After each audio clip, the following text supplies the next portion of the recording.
In this video, we're going to be talking about how to fix your Notion cannot create database. So let's get straight into the video. The first thing you're going to do is check your permissions. Click on the share on the top right corner of your screen and ensure you have full access or can edit permission. Ask the page owner to update your access if needed. If that is not the case, you might need to simply go ahead and check plan limits. If you've reached the limit, you won't be able to create a new database. You have no other ways but to upgrade your plan to simply go ahead and delete or archive used content or unused content.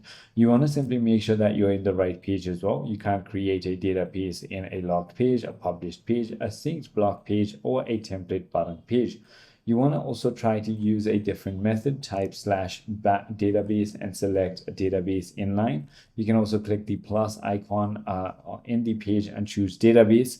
If that is not the case, you might need to simply go ahead and update your application, check if Notion servers are down, or disable any browser extensions if you're using one. I hope this video clarifies everything for you. If you have further more queries, feel free to comment down below and I'll see you on the next one.